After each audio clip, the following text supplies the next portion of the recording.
Hablábamos de Oaxaca.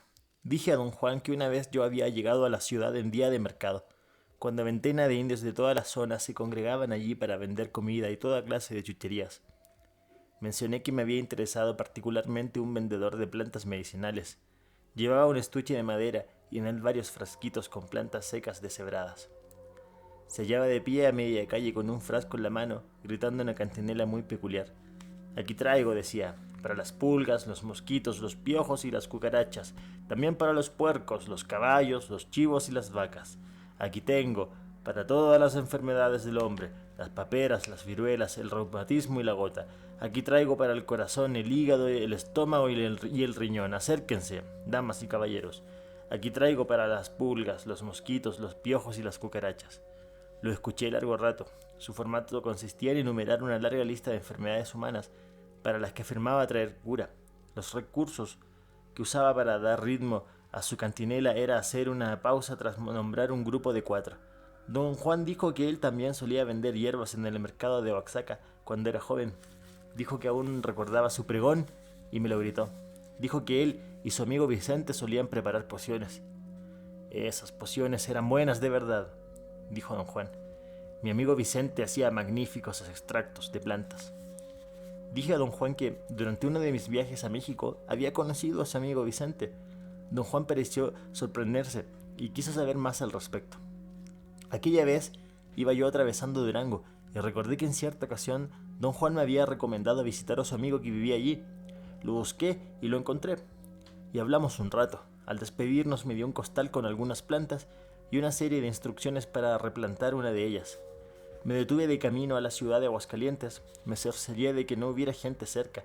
Durante unos 10 minutos al menos había ido observando la carretera y las áreas circundantes. No se veía ninguna casa ni ganado pastando a los lados del camino. Me detuve en lo alto de una loma. Desde allí podía ver la pista frente a mí, y a mis espaldas se hallaba desierta en ambas direcciones.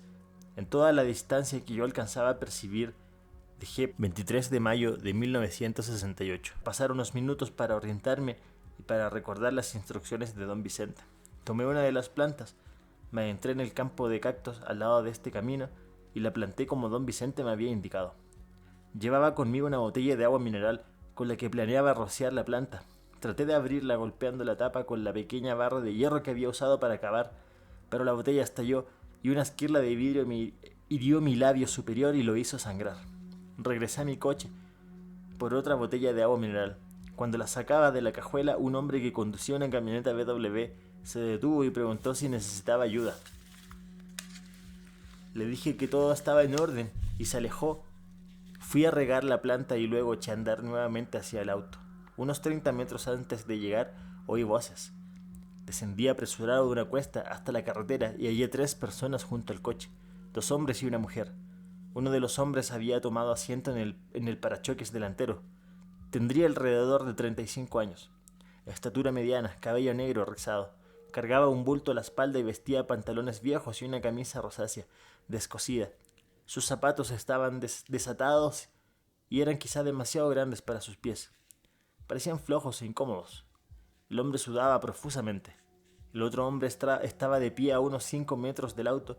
Era de huesos pequeños, más bajo que el primero. Tenía el pelo lacio, peinado hacia atrás, portaba un bulto más pequeño y era mayor, acaso cincuentón. Su ropa se encontraba en mejores condiciones. Vestía una chaqueta azul oscuro, pantalones azul claro y zapatos negros. No sudaba en absoluto y parecía ajeno, desinteresado. La mujer representaba también unos 40 y tantos años.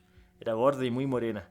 Vestía capris negros, suéter blanco y zapatos negros puntiagudos. No llevaba ningún bulto, pero sostenía un radio portátil de transistores. Se veía muy cansada. Perlas de sudor cubrían su rostro. Cuando me acerqué, la mujer y el hombre más joven me acosaron. Querían ir conmigo en el auto. Les dije que no tenía espacio. Les mostré que el asiento de atrás iba lleno de carga y que en realidad no quedaba lugar. El hombre sugirió que si manejaba yo despacio, ellos podían ir trepados en el parachoques trasero o acostados en el guardafango delantero. La idea me pareció ridícula, pero había tal urgencia en la súplica que me sentí muy triste e incómodo. Les di algo de dinero para su pasaje de autobús. El hombre más joven tomó los billetes y me dio las gracias, pero el mayor volvió desdeñoso la espalda. Quiero transporte, dijo. No me interesa el dinero. Luego se volvió hacia mí. ¿No puede darnos algo de comida o de agua?, preguntó. Yo en realidad no tenía nada que darles. Se quedaron allí de pie un momento mirándome y luego empezaron a alejarse. Subí en el coche y traté de encender el motor. El calor era muy intenso y al parecer el motor estaba apagado. Al oír fallar el arranque, el hombre menor se detuvo y se regresó. Me separó atrás del auto, listo para empujarlo. Sentí una aprensión tremenda. De hecho, jadeaba con desesperación. Por fin el motor encendió y me fui a toda marcha. Cuando hube terminado de relatar esto, don Juan permaneció ensimismado un largo rato. ¿Por qué no me lo habías contado esto?, dijo sin mirarme. No supe qué decir. Alcé los hombros y le dije que jamás lo consideré importante. Es bastante importante. Vicente es un brujo de primera. Te dio algo que plantar porque tenía sus razones. Y si después de plantarlo te encontraste con 3 gentes, como salías de la nada, también para eso había razón, pero solo un tonto como tú echaría la cosa al olvido, creyéndola sin importancia. Quiso saber con exactitud qué había ocurrido cuando visité a don Vicente. Le dije que iba yo atravesando la ciudad y pasé por el mercado. Entonces se me ocurrió la idea de buscar a don Vicente. Entré en el mercado y fui a la sección de hierbas medicinales. Había 3 puestos en fila, pero los atendían 3 mujeres gordas. Caminé hasta el fin del pasadizo y hallé otro puesto a la vuelta de la esquina. En él vi a un hombre delgado de huesos pequeños y cabello blanco. En esos momentos se hallaba vendiendo una jaula de pájaro a una mujer. Esperé hasta que estuvo solo y luego le pregunté si conocía a don Vicente Medrano. Me miró sin responder. ¿Qué se trae usted con ese Vicente Medrano?, dijo al fin. Respondí que había venido a visitarlo de parte de su amigo y di el nombre de don Juan. El viejo me miró un instante y luego dijo que él era Vicente Medrano para servirme. Me instó a tomar asiento. Parecía complacido, muy reposado y genuinamente amistoso. Sentí un lazo inmediato de simpatía entre nosotros. Me contó que conocía a don Juan desde que ambos tenían 20 y tantos años. Don Vicente no tenía sino palabras de alabanzas para don Juan. Juan es un verdadero hombre de conocimiento, dijo en tono vibrante hacia el final de nuestra conversación. Yo solo me he ocupado a la ligera de los poderes de las plantas. Siempre me interesaron sus propiedades curativas, hasta coleccioné libros de botánica que vendí apenas hace poco. Permaneció silencioso un momento, se frotó la barbilla un par de veces, parecía buscar una palabra adecuada. Podemos decir que yo soy solo un hombre de conocimiento lírico, dijo. No soy como Juan, mi hermano indio. Don Vicente quedó otro instante en silencio. Sus ojos empañados estaban fijos en el suelo a mi izquierda. Luego se volvió hacia mí y dijo casi en un susurro: ¡Ah! ¡Qué alto vuela mi hermano indio! Don Vicente se puso en pie. Al parecer nuestra conversación había terminado. Si cualquier otro hubiese hecho una frase sobre un hermano indio, yo la habría considerado un estereotipo vulgar. Pero el tono de don Vicente era tan sincero y sus ojos tan claros que me embelesó con la imagen de su hermano indio en tan altos vuelos, y creí que hablaba de su sentir. ¡Qué conocimiento lírico, ni que la chingada!, exclamó don Juan. Cuando hube narrado el incidente completo: «Vicente es brujo, ¿por qué fuiste a verlo?», le recordé que él mismo me había pedido visitar a don Vicente. «Eso es absurdo», exclamó con dramatismo. «Te dije, algún día cuando sepas ver, has de visitar a mi amigo Vicente. Eso fue lo que dije». «Por lo visto no me escuchaste». Repuse que no veía daño alguno en haber conocido a don Vicente, que sus modales y su amabilidad me encantaron. Don Juan meneó la cabeza de lado a lado y medio en broma expresó su perplejidad ante lo que llamó mi desconcertante buena suerte. Dijo que mi visita a don Vicente había sido como entrar en el cubil de un león armado con una ramita. Don Juan parecía agitado, pero no me era posible ver motivo alguno para su preocupación. Don Vicente era una bella persona, se veía muy frágil, sus ojos extrañamente obsesionantes le daban un aspecto casi etéreo. Pregunté a don Juan cómo podía resultar peligrosa una persona así de bella. «Eres un idiota», respondió, y durante un momento su rostro se hizo severo. «Él por sí solo no te causaría ningún daño, pero el conocimiento es poder, y una vez que un hombre emprende el camino del conocimiento, ya no es responsable de lo que pueda pasarle a quienes entran en contacto con él. Deberías haberlo visitado cuando supieras lo bastante para defenderte. No de él, sino del poder que él ha enganchado, que dicho sea de paso, no es suyo ni de nadie. Al ver que tú me conocías, Vicente supuso que sabías protegerte, y te hizo un regalo. Por lo visto le caíste bien, y te ha de haber hecho un gran regalo, y tú lo perdiste. Qué lástima. 24 de mayo de 1968. Llevaba yo casi todo el día acosando a don Juan para que me hablase del regalo de don Vicente. Le había señalado en distintas formas que él debía tener en cuenta nuestras diferencias. Lo que para él resultaba evidente podía ser enteramente incomprensible para mí. ¿Cuántas plantas te dio?, preguntó por fin. Dije 4, pero de hecho no recordaba. Luego don Juan quiso saber con exactitud qué había ocurrido entre que dejé a don Vicente y me detuve al lado del camino. Tampoco me acordaba de eso. El número de plantas es importante, y también el orden de los hechos. ¿Cómo voy a decirte que era el regalo si no recuerdas lo que pasó? Luché sin éxito por visualizar la secuencia de eventos. Si recordaras todo lo que pasó, yo podría al menos decirte cómo desperdiciaste tu regalo. Don Juan parecía muy inquieto. Me instó con impaciencia a recordarme, pero mi memoria era un blanco casi total. ¿Cree usted que hice mal, don Juan? Solo por prolongar la conversación dije eso. ¿Qué cosa hice mal? Todo. Pero seguí las instrucciones de don Vicente al pie de la letra. ¿Y qué? ¿No entendiste que seguir sus instrucciones carecía de sentido? ¿Por qué? Porque esas instrucciones estaban hechas para alguien capaz de ver, y no para un idiota que por pura suerte salió con vida. Fuiste a ver a Vicente sin estar preparado, le caíste bien y te hizo un regalo, y ese regalo pudo fácilmente haberte costado la vida. Pero ¿por qué me dio algo tan serio? Si es brujo, debió haber sabido que yo no sé nada. No podía haber visto eso. Tú apareces como si supieras, pero en realidad no sabes gran cosa. Declaré mi sincera convicción de no haber dado nunca, al menos a propósito, una imagen falsa de mí mismo. Yo no decía eso. Si te hubieras dado aires, Vicente habría visto tu juego. Esto es algo peor que darse aires. Cuando yo te veo, te me apareces como si supieras mucho. Sin embargo, yo sé que no sabes. ¿Qué es lo que parezco saber, don Juan? Secretos de poder, por supuesto. El conocimiento de un brujo. Así que cuando Vicente te vio, te hizo un regalo y tú hiciste con él lo que hace un perro con la comida cuando tiene la panza llena. Un perro se orina en la comida cuando ya no quiere comer más, para que no se la coman otros perros. Tú hiciste lo mismo con el regalo. Ahora nunca sabremos qué ocurrió en verdad. Has perdido muchísimo. ¡Qué desperdicio! Estuvo callado un tiempo. Luego alzó los hombros y sonrió. Es inútil quejarse. Pero es difícil no quejarse. Las reglas de poder ocurren muy rara vez en la vida. Son únicos y preciosos. Mírame a mí, por ejemplo. Nadie me ha hecho nunca un regalo de esos. Que yo sepa, a muy poca gente le ha tocado tal cosa. Perder algo así de único es una vergüenza. Entiendo lo que quiere usted decir, don Juan. ¿Hay algo que yo pueda hacer ahora para salvar el regalo? Salvar el regalo. Eso suena bien. Me gusta, pero no hay nada que pueda hacerse para salvar tu regalo. 25 de mayo de 1968. Este día don Juan empleó casi todo su tiempo en mostrarme cómo arma trampas sencillas para animales pequeños. Estuvimos cortando y limpiando ramas durante la mayor parte de la mañana. Yo tenía muchas preguntas en mente.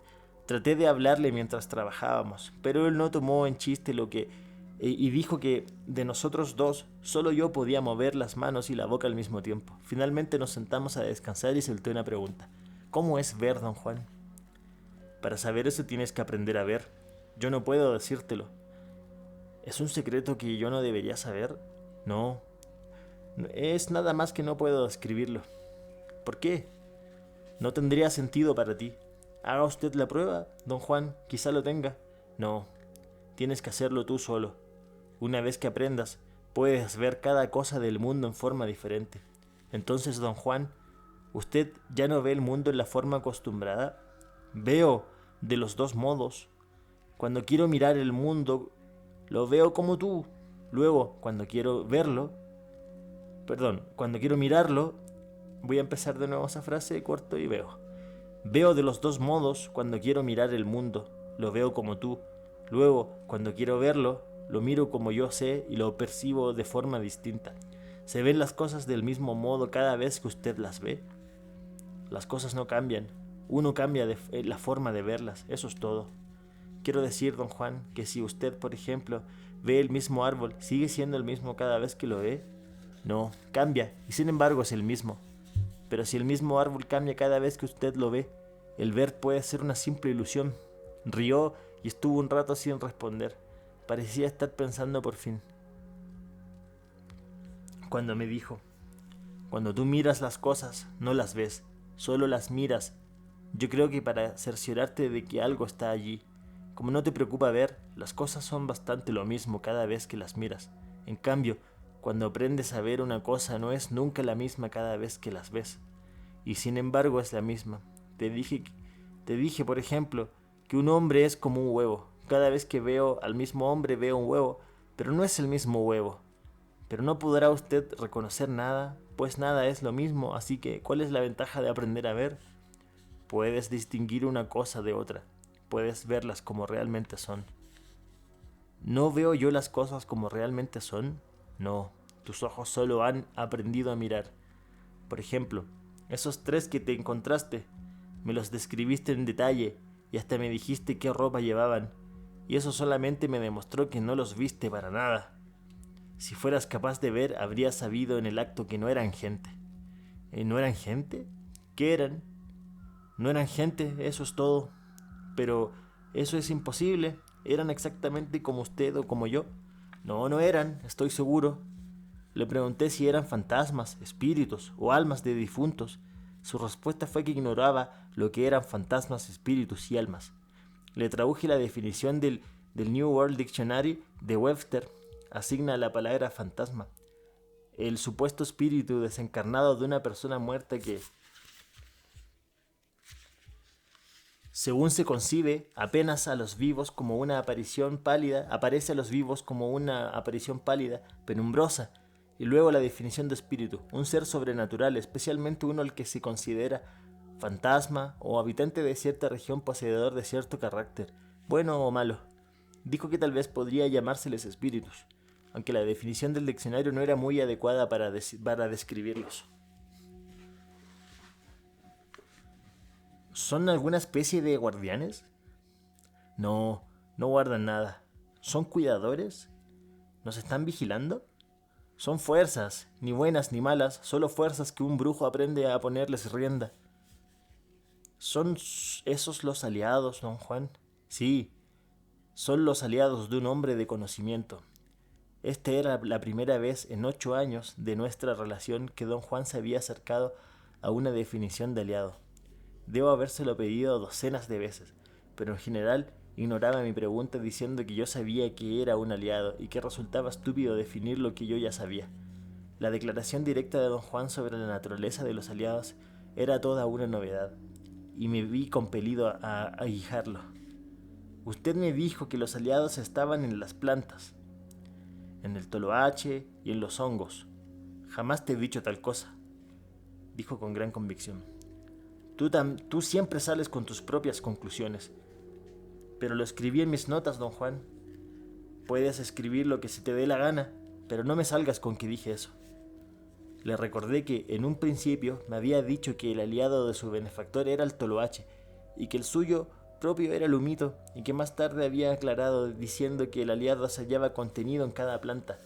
No, eso no es correcto, dijo frunciendo el entrecejo. Mi aliado es el humito, pero eso no significa que mi aliado esté en la mezcla de fumar, o en los hongos, o en mi pipa. Todos tienen que juntarse para poder llevarme con el aliado, y a ese aliado le digo humito por razones propias. Don Juan dijo que las 3 personas que había encontrado, a quienes llamó los que no son gente, eran en realidad los aliados de don Vicente. Le recordé su premisa de que la diferencia entre un aliado y Mezcalito era que un aliado no podía verse, mientras que resultaba fácil ver a Mezcalito. Entonces nos metimos en una larga discusión. Él dijo haber establecido la idea de que un aliado no podía verse, había aclarado diciendo que el aliado se hallaba contenido en cada planta. No, eso no es correcto, dijo frunciendo el entrecejo. Mi aliado es el humito, pero eso no significa que mi aliado esté en la mezcla de fumar, o en los hongos, o en mi pipa. Todos tienen que juntarse para poder llevarme con el aliado, y a ese aliado le digo humito por razones propias. Don Juan dijo que las 3 personas que había encontrado, a quienes llamó los que no son gente, eran en realidad los aliados de don Vicente. Le recordé su premisa de que la diferencia entre un aliado y Mezcalito era que un aliado no podía verse, mientras que resultaba fácil ver a Mezcalito. Entonces nos metimos en una larga discusión. Él dijo haber establecido la idea de que un aliado no podía verse porque adoptaba cualquier forma. Cuando le señalé que en una ocasión me había dicho que Mezcalito también adoptaba cualquier forma, don Juan desistió de la conversación diciendo que el ver al cual se refería no era el ordinario mirar las cosas, y que mi confusión nacía de mi insistencia en hablar. Horas más tarde, él mismo reinició el tema de los aliados, sintiéndolo algo molesto por mis preguntas. Yo no lo había presionado más. Estaba enseñándome cómo hacer una trampa para conejos. Yo debía sostener una vara larga y doblarla lo más posible, para que él atara un cordel en torno a los extremos. La vara era bastante delgada, pero aún así se requería fuerza considerable para doblarla. La cabeza y los brazos me vibraban a causa del esfuerzo, y me hallaba casi agotado cuando él ató por fin el cordel. Nos sentamos y empezó a hablar. Dijo que obviamente yo no podía comprender nada a menos que hablase de ello, y que mis preguntas no lo molestaban, e iba a hablarme de los aliados. El aliado no está en el humo. El humo te lleva a donde está el aliado, y cuando te haces uno con el aliado, ya no tienes que volver a fumar. De allí en adelante puedes convocar a tu aliado cuantas veces quieras, y hacer que haga lo que se te antoje. Los aliados no son buenos ni malos, los brujos los usan para cualquier propósito que les convenga. A mí me gusta el humito como aliado porque no me exige gran cosa, es constante y justo. ¿Qué aspecto tiene para usted un aliado, don Juan? Por ejemplo, esas 3 personas que vi, que me parecieron gente común, ¿qué habrían parecido para usted? ¿Habrían parecido gente común? Entonces, ¿cómo los distingue usted de la gente de verdad? Los que son de verdad gente aparecen como huevos luminosos cuando uno los ve. Los que no son gente aparecen siempre como gente. Eso me refería cuando dije que no hay manera de ver a un aliado. Los aliados adoptan formas diversas. Parecen perros, coyotes, pájaros, hasta huizachas, o lo que sea.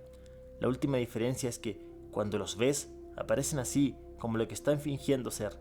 Todo tiene su modo de ser, cuando uno los ve. Igual que los hombres se ven como huevos, las otras cosas se ven como algo más. Pero los aliados solo nada más pueden verse en la forma que están tratando de ser. Esa forma es lo bastante buena para engañar a los ojos. Digo, a nuestros ojos. A un perro jamás los engañan, ni a un cuervo. ¿Por qué quieren engañarnos? Creo que los engañados somos nosotros.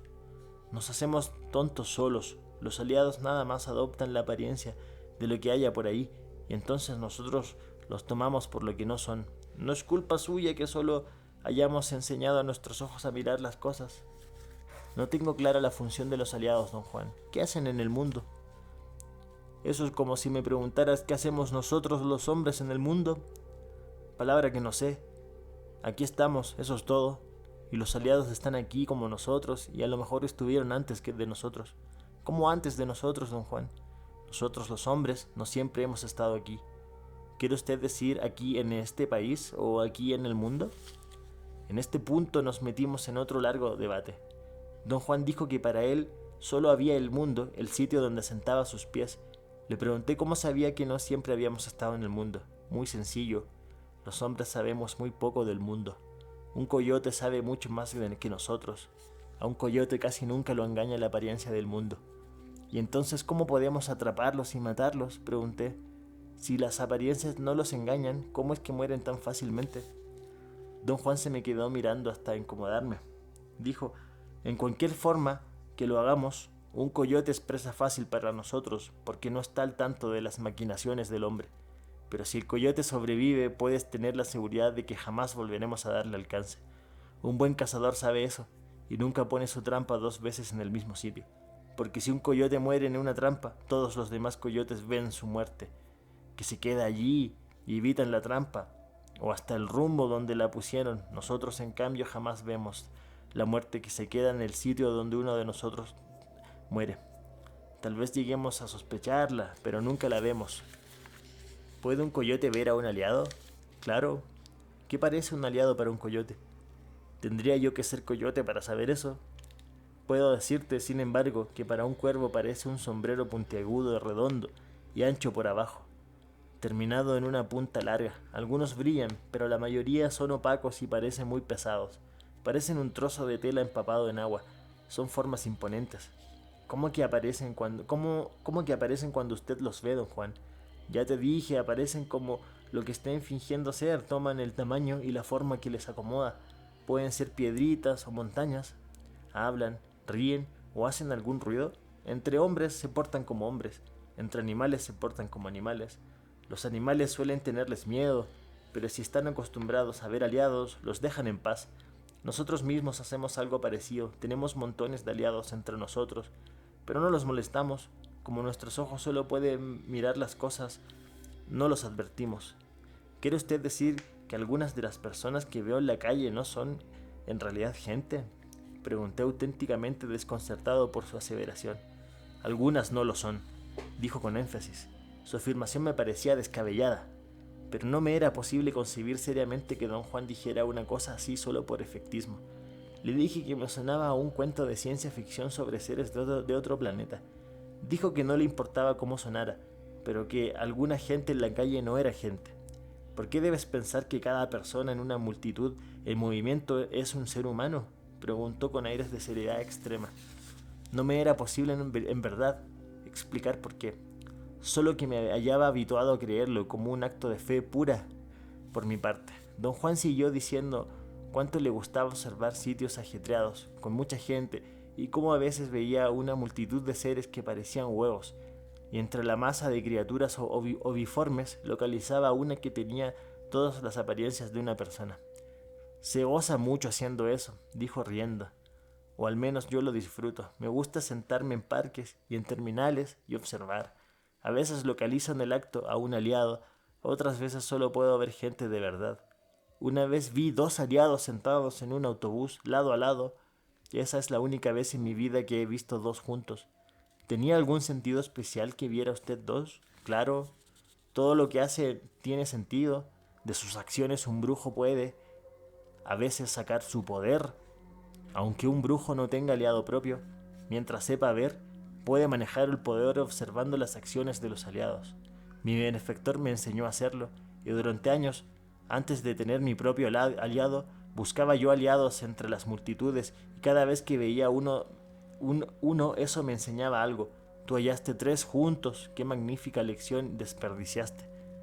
No dijo nada más hasta que hubiéramos acabado de armar la trampa para conejos. Entonces se volvió hacia mí y dijo súbitamente, como si acabara de recordarlo, que otra cosa importante de los aliados era que si uno hallaba a 2 juntos, siempre eran 2 de la misma clase.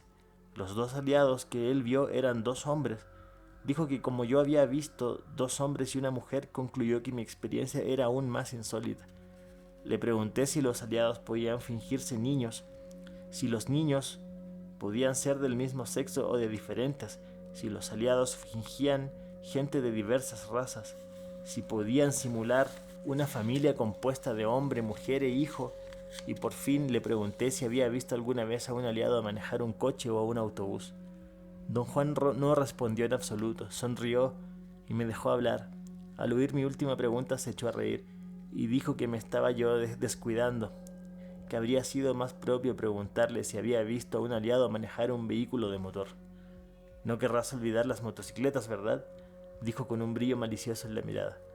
Su burla de mis preguntas me pareció graciosa y ligera, y reí junto a él. Luego explicó que los aliados no podían tomar la iniciativa ni actuar directamente sobre nada.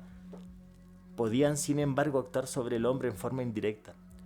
Don Juan dijo que entrar en contacto con un aliado era peligroso, porque el aliado podía sacar lo peor de una persona. El aprendizaje era largo y arduo. Dijo que porque había que reducir al mínimo todo el superfluo en la vida de uno, con el fin de soportar el impacto de tal encuentro. Don Juan dijo que su benefactor, la primera vez que entró en contacto con un aliado, fue impelido a quemarse y quedó lleno de cicatrices como si un puma lo hubiera mascado. En su propio caso, dijo, un aliado lo empujó a una pila de leña ardiendo y se quemó un poco la rodilla y la clavícula, pero las cicatrices desaparecieron a su tiempo, cuando don Juan se hizo uno con el aliado. Bueno, en esta ocasión, Carlos Castaneda nos relata que don Juan queda muy sorprendido por el hecho de de esta experiencia que tuvo al conocer a su amigo, ¿cierto? Don Vicente. Entonces le cuenta que don Vicente también era un brujo muy excepcional. Entonces don Vicente le hace un regalo a Carlos Castaneda, un regalo de poder. Ya se podría decir que el poder se cruzó en el camino de Carlos Castaneda en esa ocasión. Y según don Juan, ese era un increíble regalo bueno, que aquí Carlos Castaneda nos relata que lo desperdicia. Entonces, ¿cuál es el problema? Que a Carlos Castaneda le insistir ahí a don Juan que le explicara por qué era cómo fue esta situación, cuál fue el regalo que desperdició y eso. Ahí se da cuenta que esas personas que él encontró en el auto, esas tres personas, don Juan le dice que esas en realidad no eran personas, ya que son una especie de entidades que don Juan les llama aliados. Ya en el primer libro, las enseñanzas de don Juan, don Juan le presenta a Carlos Castaneda dos aliados. Ya uno es la hierba del diablo y el humito. Ya la hierba del diablo es una planta del cual se consumen las raíces, y la experiencia que te da esto te genera como un encuentro con un espíritu que reside en la planta. Y el humito, bueno, en realidad en esta parte don Juan le explica que no es que haya un espíritu que reside en la planta, sino que es una sustancia que tú al ingerirla te da la mezcla perfecta para poder ponerte en contacto con esta entidad. Y una es la hierba del diablo y otra es el humito, pero aquí le cuenta que hay muchas más en el mundo. Que cuando un brujo puede ver, de verdad, cuando un brujo mira el mundo tal como es, ve a todos los humanos como seres como luminosos que le salen unas especies de luces que van desde la cabeza hasta el ombligo, pero dice que hay otras personas que no se ven así, que se ven simplemente como humanos, y esos son unas entidades que simplemente adoptan la forma de otros seres vivos, pero no son seres vivos comunes, son, según en el diccionario que le comenta Carlos Castañeda a don Juan, eh, el término que más se podría asemejar, pero que igual es impreciso, sería la definición de espíritu, una especie de espíritu de la naturaleza, de objetos, que en realidad nunca queda determinado. Simplemente están ahí y no los podemos explicar. No son ni buenos ni malos, eh, pero, pero da una explicación a lo que es el aliado. Y en muchas veces es la primera ocasión donde nosotros podemos, de la mano de don Juan, saber que hay entidades que nos rodean, de hecho, que muchas veces incluso dice don Juan que pueden tomar forma de piedra o de montañas, incluso, o de animales, no solamente humanos. Y que al cruzarse en la vida de una persona, bueno, uno tiene que estar muy entrenado para darse cuenta que el poder se mete en tu camino y de así tú poder obtener un poquito de poder. Entonces esa es como la lección, principalmente que todos podemos tener la capacidad de adquirir este poder, esta especie de poder mágico. Simplemente tenemos que aprender a mirar el mundo como es y aprender a detectar el poder cuando se presenta ante nosotros. Y también lo importante es saber que hay entidades, no solamente son seres biológicos, también hay otros tipos de entidades en este mundo.